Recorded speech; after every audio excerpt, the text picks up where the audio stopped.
Hey, what's up, dreamers? This is your boy Gerald, aka G. Hey, look, the weather was perfect today. It was like 75 degrees, and I was just like anxious to get out here. And as you can see right there, that's one of my peach trees that I have to prune. So, like, soon as I got off the bus from work, I started like chopping at the tree and then realized that I didn't get any of that beautiful footage. So I had to stop. And plus, we got rain in the forecast, so I'm all messed up right now. And you're not supposed to really prune when it's calling for rain, because you know your tree will be susceptible to diseases. And as you can see over on that side right there, that's my plum tree that needs to be pruned as well. So I'm gonna probably hit that tomorrow. I'm not gonna finish that one today either, because like I said, that rain. But look, check this out, y'all.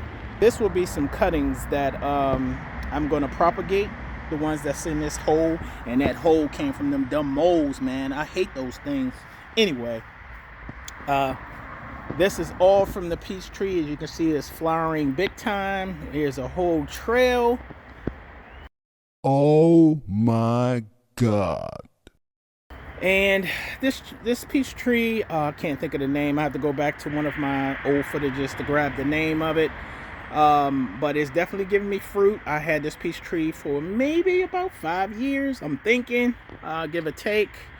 But she's growing wild. You can see I have a lot of new growth, new stems coming up in the middle. And you need to open up the middle, so that's what I'll be trimming off, because you want to have an open canopy. The more sun that your fruit trees will get is better off for you and for the tree. It's going to produce a lot of fruit. So I'm going to be pruning this baby heavily. As you can see, I have a lot of growth. It seems crazy, and some of you all might get kind of squeamish when you start chopping your trees, but trust me, it's for the best. You will definitely get a lot of fruit. And as you can see, I don't know if you can catch some of these bees around here. Let me see. Anyway, they're already starting to spread the pollen. And this is a self-pollinator, so I don't need the bees for that, but hey, it helps. And like I said, I have that plum tree over there, but that's self-pollinating as well. Let me take you on over and get a glimpse of the plum tree. And this baby is heavy. As you can see, one of the branches broke some years back.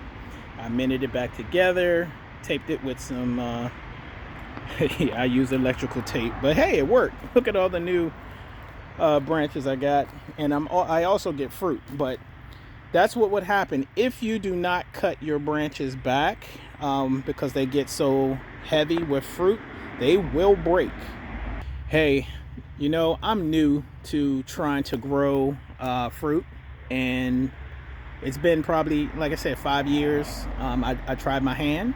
The first year was a little tough because I didn't know what I was doing, but once I started looking at YouTubers and reading up on it, doing my research, man, I learned a lot, and I got like major fruit. I can't even count how many plums that I ended up with. I know over 100, even though I had vermin, all kind of animals coming over here and eating it. I just left it alone. I even tried to, wrap that stuff up with netting and all that, try to save my fruit, but it didn't work. So just let it go, let nature do its thing. I mean, the animals you want to share, so hey, give back. And hey, God blessed me with more than enough. I mean, I still have like frozen plums in my freezer. So and of course I'm gonna make like plum wine. Yes, that's what's up. So, well, now it's the next day, and I pruned my plum tree, and I must say I did a pretty good job.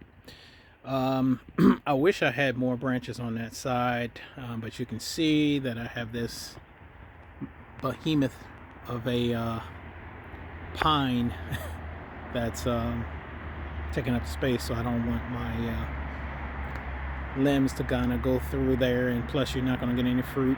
It's going to be shaded. But as you can see, none of the branches are really like overlapping. I mean, I could have probably taken off more on this one, but I'll see what I have when I'm able to get fruit on, and if I'm not getting any fruit on, I will take it off in the winter when I do my winter pruning. But every branch here, main branch that got here, has you know, several different smaller fruiting branches on it. Now this one kind of goes up a little bit, but not much. It's not sticking straight up. I could have taken it off, but I will also wait until I get fruit on it, or if I get fruit on it. And if it produces, I'll leave it there. If not, I'll just go ahead and trim it off. So as you can see, it's nice and open. The center is open. I have my first layer here. It's on the bottom, and then I have my second layer at the top. And likely I will use the fertilizer pods that caters to fruit, and it'll be a slow release, so it should feed my fruit trees throughout the growing season. Now here's the plum tree. I did not film me pruning it, but here you go.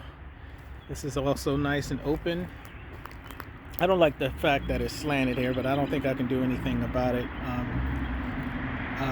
I'll leave well enough alone. If there is a way that I can make it stand upright, then please comment below and let me know. But it's heavy on this side, and that's kind of the reason why it's leaning. I have mostly branches here and very little on that side, once again because of the shading of this monster. And get a good wind around here is too, southern Maryland, and the wind definitely contributes into your trees leaning. And I did stake it in the very beginning, you know, I staked this tree down, but like I said, over time, the weight of the fruit and the branches. This is a really long branch here. As you can see, at one point, I think 2 years ago, it broke, but it did not affect it because I'm still getting side shoots from it. So I don't know, I may take that down eventually. But once the fruit starts coming, I will have more video, more footage on that as it comes in, as I thin it, and then the actual fruit. So